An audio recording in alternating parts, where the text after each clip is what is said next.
Jack, appreciate you joining us, man. Oh, cool picture right behind you, by the way. And congratulations on being drafted by the Jacksonville Jaguars. I know it's been now, a week and a half. Has it all settled in and ready to get to work this week? Yeah, no, really excited. Obviously excited for the opportunity. Like you kind of said, it's been a week and a half. So, at first didn't have a lot of answers, a lot of, you don't really know what's going to go on or what's going to take place. And so got a lot of that calmed down, got a plan set in place. And so excited to get down there and get started for sure. Where are you? Is that like in the Notre Dame facility? Is that at home? What is that? Yeah, so I actually stayed in South Bend at Notre Dame this whole offseason, trained here. And so I'm still here, still getting my lifts in up until, rookie minicamp starts. And so I'll leave tomorrow and then we'll get started. Notre Dame isn't going to know what to do with you without Jack Kiser in South Bend. Yeah, it's been 6 years. It's been a quarter of my life been spent here. And so it's going to be a bittersweet day when they finally send me off. Jack, as someone who comes from a small town too, without a stoplight, I have a fond respect for you about playing at Notre Dame, then obviously playing at the highest level in the NFL. What was your welcome to college football moment? Because I feel like every small town kid has that moment. I had it in college. What was yours? Yeah, I feel like I was very fortunate early on to be, first game of my college career was the very first game of my freshman season. So very fortunate to get on the field there, but it was the opening kickoff return. And so I'm on the second wave. And so, I'm nervous, but excited. It's Labor Day Monday, I think, against Louisville, night game. Right.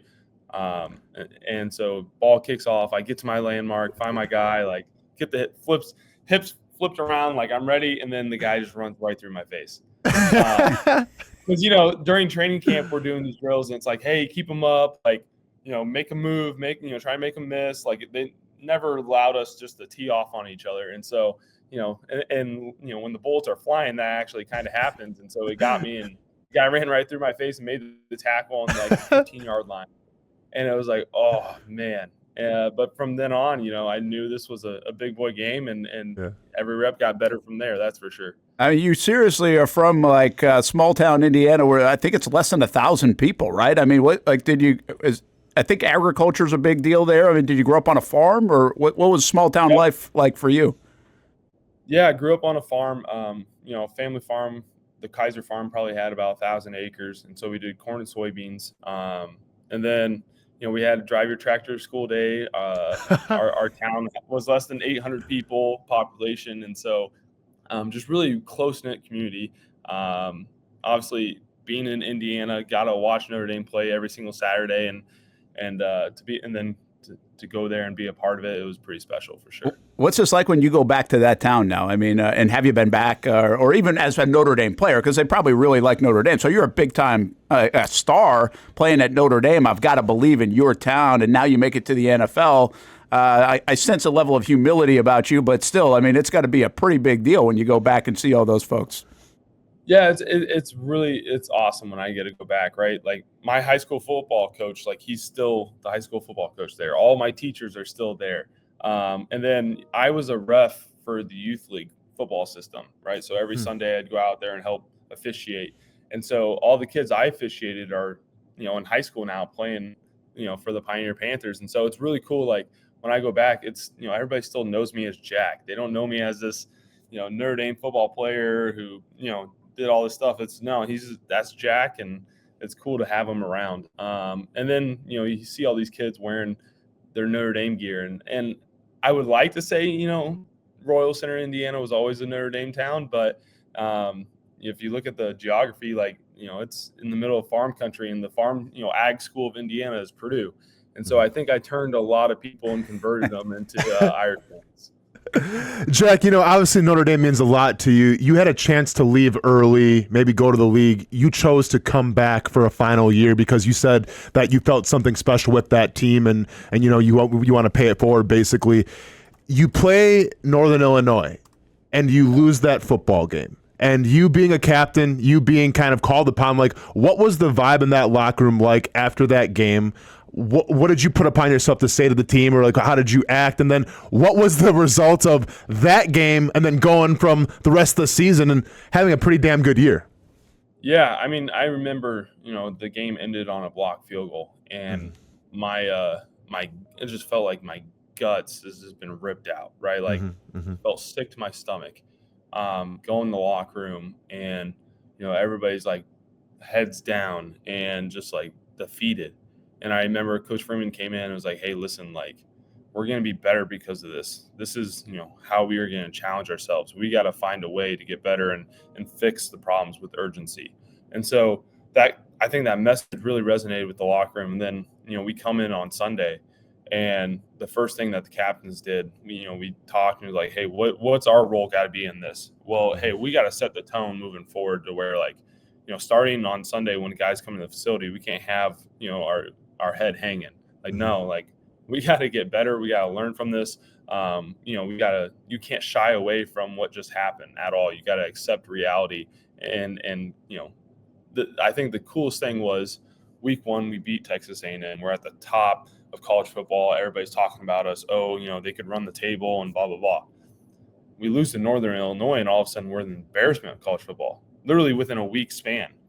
And so it really showed our locker room that, like, the only guys you can trust, the only people you can pay attention to and really, believe what they say is the guys in this room, right? We're the men in the arena in a sense, right? And so it really brought us together. And every interview I had during the combine or the Senior Bowl or all that was just turn on the Purdue tape, because the Purdue was the next game after NIU. And we were a different team. That the first series on offense, the first series of defense tells you everything you need to know about this program, the culture of this program.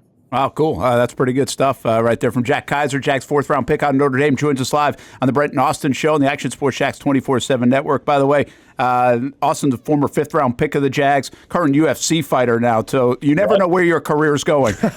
Mine went to no parts like this, just in front of a microphone. So look forward to getting you here in Jacksonville. How do you go from that leadership, and where Coach Freeman's leaning on a player like you and your other captains and a guy who's been there for 6 years, to now being a freshman again here in Jacksonville, essentially, right? And is that a tough transition because you're so used to kind of leading, right? And being now, if you will, a big man on campus, and now you're trying to just acclimate, kind of find your role, and it's been a long time since you've had to do that. Yeah, I mean, I think the first thing, that certainly Coach Freeman preaches this, but the first thing you got to understand is that trust is earned, right? And you can't be a leader without trust. And so every single day I got to go in the facility and earn that trust from the guys around me, from the coaches, the players, even the training staff. Like, that's got to be the mentality. And how you do that is just every single day showing up, being consistent, and doing everything to your best ability. So that's my approach right there. Got to earn the trust of everybody. But that doesn't mean, like, I still can't be a leader in some way, right? I can be a leader with actions. I can be a leader with accountability. Everybody in our locker room here at Notre Dame was a leader in a different way. And so that's the mentality I got to know too, is like, all right, know your role, but don't shy away from being who you are as a person. That, I like to say that as the leader. When we talk about leaders, I mean, Marcus Freeman, what he's been able to do with that program is nothing short of extraordinary, because I say it like this. I don't know if you live in a bubble or not, but in the national perspective, Notre Dame's always kind of disliked a little bit, right? They're kind of like the Duke Blue Devils, if you will. You either love them or you don't. Yeah, you either love them or you don't, right? But it seems like this year, the country was rooting for you guys to get this job done. So, I mean, Jack, you've seen a lot of guys come and go. What is it? What's the biggest difference between Coach Freeman being there and just, I guess, take you guys to another echelon, if you will? Yeah, I think just how genuine of a person he is. Like, as a coach and as a person, he's gonna push us every single day. And as a football player, you have to have that, and you want that. But when I'm walking through the halls, his door's open, I'm gonna peek my head in and say, "What up, coach?" And he's gonna ask me, "How's my fiance? How's my family? How's school going? I know this is midterms week or finals week. Are you good? Are you all right?" There's just so much more that he does beyond the X's and O's, and you just want to do well for him. And I think you hit the nail on the head is by saying that Notre Dame, there has been this stigma of the goody two shoes, or the independent school that everybody hates, right? Yeah. But this year you really saw that people were buying into what, Coach Freeman was selling, and like people were cheering for us, and we felt like, we felt that wave. And I think it's a new era of college football, but certainly new for Notre Dame and kind of this America's team type of feel to it. Yeah, it's hard to root against him. He seems like a great dude, and we don't know him at all, but it seems like a great dude. So, all right, let's go a little lightning round. I'll get you out of here. I don't want to keep you too long. Jack Kiser joined us here on the show. We appreciate it. You'll be in town this week for rookie minicamp. You actually have played at Everbank Stadium in the Gator Bowl against South Carolina. That was a great atmosphere, by the way. A terrific crowd, super game, too. You guys won 45-38. What do you remember about that trip? I remember walking into the stadium, feeling the grass, and was like, man, this is nice grass. This is going to be awesome. So I was like, is that a swimming pool? And we would look up in the stadium. We're like, yep, this is Jacksonville, Florida. Yeah. But no, that was such a fun game. It was back and forth, and we got to stop and score at the end to win it. So it was awesome. Yeah, that was a cool one. And you play Navy every year. Do you know Rayon Lane? I mean, now that he's a guy that's going to be – are you familiar with his game at all? I mean, I'm not saying you know him, but how wild is that? That I'm sure maybe there's some other guys too that on your schedule that you're going to end up being teammates with, but that's a cool element. No, have a ton of respect for Navy. Every single year we have to flip our whole football philosophy and how we practice to adjust to Navy, right? And it takes a lot of work, and have a ton of respect for the way they play the game of football. Obviously, he was on the defensive side, so I never really got to go like one-on-one against him. But I not gonna lie, like when we have our team meeting on Monday, like he's up there on the scouting report as a guy we have to pay attention to and know where he's at on the football field. And so excited that I get to be teammates with him now and don't have to square off against them. Are you ready for this heat? I mean, it gets hot in Indiana, but I've heard that I'm mostly nervous for the humidity. I think that's what's no, for sure. Yeah. Drink water. Drink water. A lot of Pedialyte. Brent, come on now. Pedialyte, man. Whatever else. Jack, you're in the NFL now. You get all the free Pedialyte that you want in that stadium. Yeah, that is so true. Oh, yeah. All right, one last one for you if you don't mind. By the way, I'll give you some breaking news. I don't know if you saw this in the last little bit, but apparently Notre Dame and Clemson have reached an agreement to play a 12-year series starting in 2027. So be playing the Clemson Tigers. You would have fun with Trevor Lawrence on that part going forward. No kidding. That would be awesome. I know, honestly, in the last 5-10 years, the Clemson Notre Dame rivalry has gotten a lot bigger. Yeah. Big games, and so. They've gotten some licks. We've gotten some licks, and I guess there's 12 more years of it. That's awesome. All right, you came in. You talked about how you're going to come in here and how you can be a leader and how you can blend in. What do you look at as your role here when you do jump into things? And I know right now it's getting acclimated and getting to work and all that. But year one, rookie, do you have you already put expectations on you? I mean, you played 1,000 special team snaps in college. Is that really where in a year one, 4th round pick? They already have a couple starting linebackers. Is that where you feel like you can impact the most right away in the NFL? Yeah, I honestly, I'm just excited to get down there and get started. If you know me as a person, I'm going to do whatever I can to help the team. If that means run down, kickoff, if that means covering punt, I'm going to do it. If that means going out there and playing 3rd down or being the starting linebacker, I'm signing up for that. But at the end of the day, I'm not going to sit here and say, this is what I have to do to make sure this season's a success. I don't think that's how it works. I think, you just got to take every day as it comes and try to get better. And, whatever happens.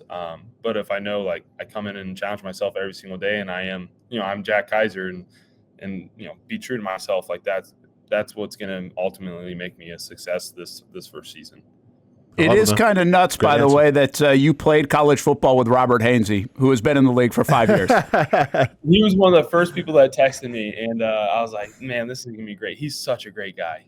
I voted for him as a captain, and so a lot of respect and trust in him for sure. All right, Jack Kiser, man, appreciate you taking a few minutes, and look forward to seeing you down here in Jacksonville this weekend. Congrats again on being the 4th round draft pick of the Jags. Appreciate you guys. Thanks for having me on.